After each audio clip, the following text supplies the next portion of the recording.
Extreme disappointment, 3 words that barely scratch the surface. This isn't just a judge delivering a standard admonishment. This is a moment of palpable frustration, a judicial wake-up call that screams, enough is enough. Mr. P isn't just facing a fresh charge, he's stacked up a criminal resume most adults never dream of. And here's the kicker, he's still on bond.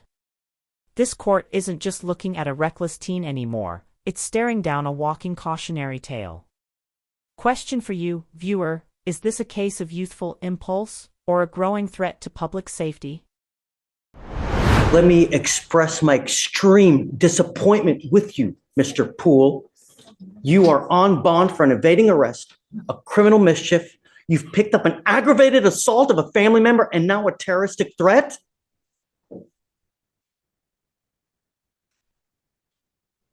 We're going to do probable cause. You have the right to remain silent. Anything you say can or will be used against you.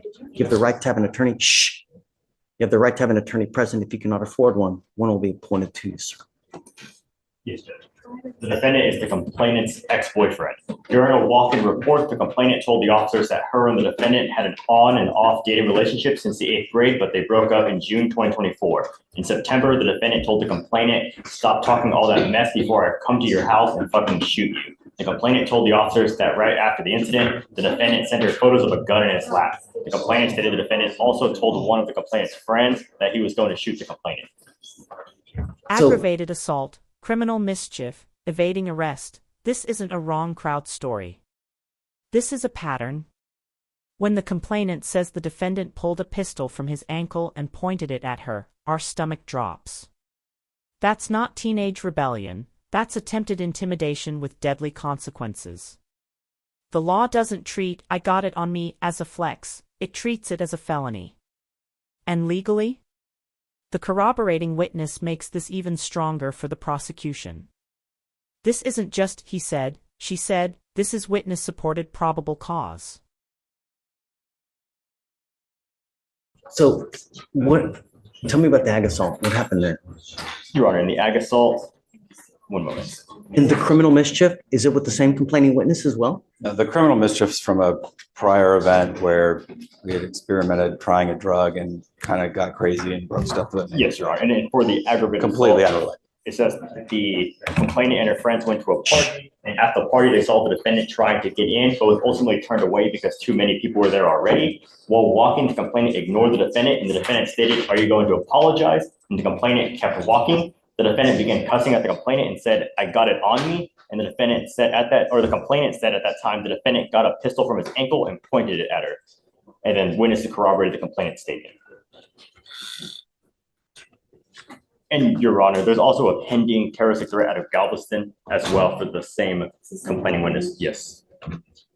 Did you know about this? I did not know about that. Do you have an open case in Galveston as well? I think, Mr. Poole, that you are a complete and utter danger to society. Judges don't use those words lightly. This is the turning point. The moment a bond is revoked, it signals the court's fear that the defendant, if left unchecked, poses an active risk. And this isn't about vengeance, it's about containment. For context, bond exists to guarantee court appearances, not to shield repeat offenders. But here's the moral dilemma. Can a system that's designed to rehabilitate still function when the subject keeps testing its limits? an utter danger to our society. And I'm going to do everything in my power to protect Harris County from anyone that does any kind of damage whatsoever. I am now revoking your bonds on both of your other cases. Goes with you. I'm sorry. As much as I love you, it's unacceptable the way things have been going. And I think that you don't get the message. And now I hope you do. But I am now going to give you home confinement. You're not allowed out if you bond out of jail. I'm going to make your bond sky high. I think that you're a complete and utter danger to everyone. You flaunt our bond conditions. And it truly sad, Mr. Poole, because you have but one life. And when you have a gun and when you start using that, God forbid that you do some irreparable damage, that you dig yourself into a hole where you're looking at 50 to 60 years in prison, perhaps life. 99% of people that are in jail are there because they have no self-control. They either use something, they are on something, and they get upset. They wig out without thinking, if I say this, what's going to happen? If I do this, what's going to happen? It's unacceptable. And now I will do everything, like I said, in my power to protect Harris County. So if you do get out, you must remain home confinement. You're not allowed out. No weapons, no contact with any of the complaining witnesses whatsoever. No dope, no alcohol. Anything else? I mean, what does he do?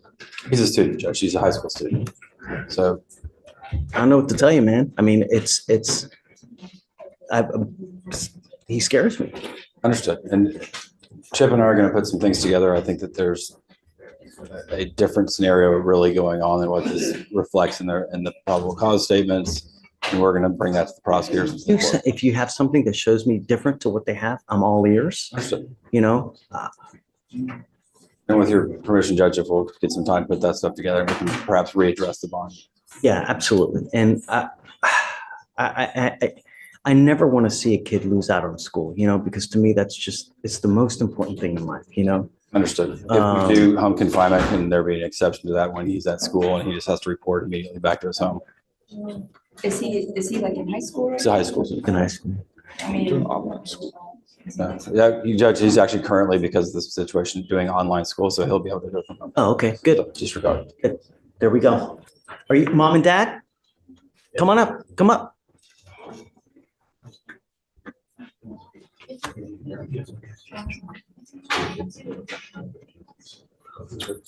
Come over. The parents step in, and they're clearly blindsided. This is raw. You can feel the mother's emotional exhaustion, the father's confusion. They're finding out in real time, with us, that their son has yet another open case. The courtroom, suddenly, becomes a space not just of justice, but heartbreak. For you watching, is it fair to hold the parents accountable when their child spirals out of control? Or is this the inevitable result of ignored red flags?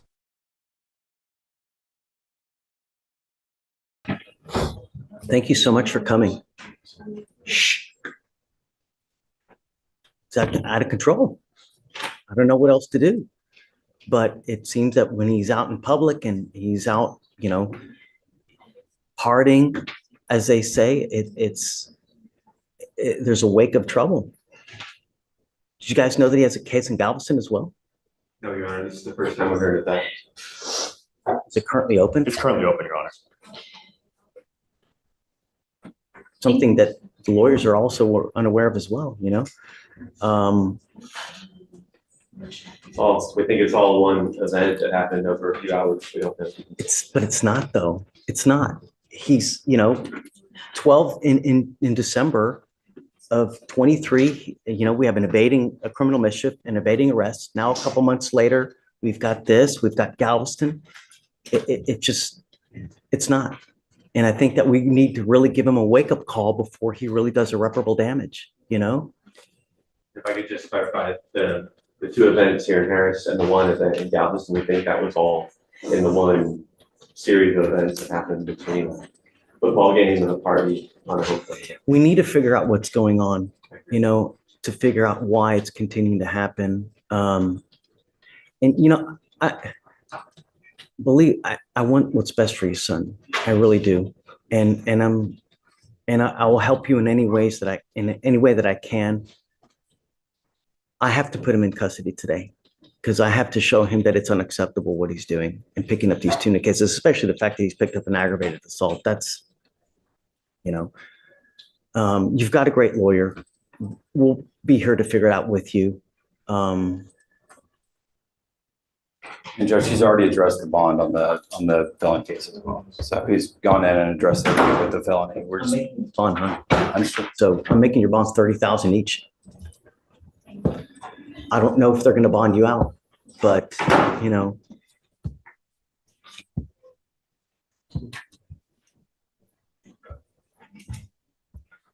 If you do get out, you better be on your best behavior. And you are not to go anywhere.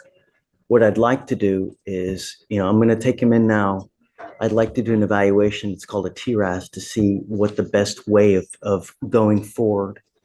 We have clinicians that can sit there and evaluate him, talk to him, figure out what's going on, and perhaps boot camp is the right way. Perhaps, we have these other things that we have at our disposal to see how we go forward. Because I just don't know. I don't know what's going on in his life. I don't know what he's doing, what he's taking, We did already as part of the PTI, and they do want to increase him to what? Say it again. They want to increase his level of supervision to YMIC. Who say that? Felony court? No, misdemeanor, but this is a part of the PTI. He's already completed the TRS this year, so because of the new law violations and how things they kind of are, they want him to do YMIC. Did you hear that? I did. Judge, again, I think that these probable cause statements are giving a skewed picture of what's So really that's going right. Let's not put the cart ahead of the horse. We'll give you time. And then if you see something different, just come back and let me know. Okay. Do you have any questions? No.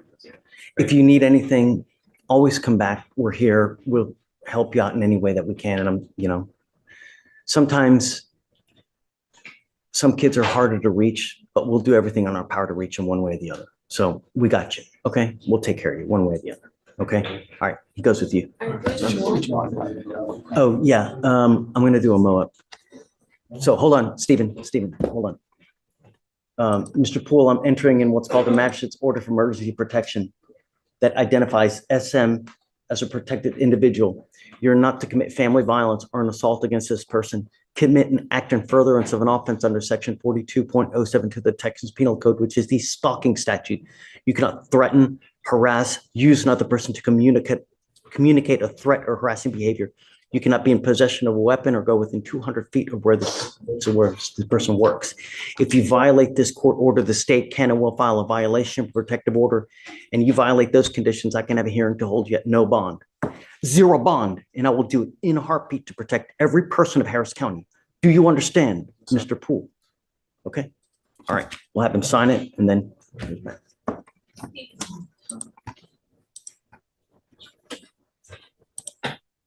Judge, I just. And just like that, the hammer falls. Emergency protection granted. High bond set. Multiple cases in motion. And a judge who, despite every ounce of compassion, has chosen containment over risk. But there's something haunting about this whole case. Mr. P isn't some hardened criminal. He's a high school student caught in a spiral of threats, weapons, and zero impulse control. So here's the million-dollar question: is this justice served, or potential wasted? Backhand index pointing right if this case stunned you like it did us.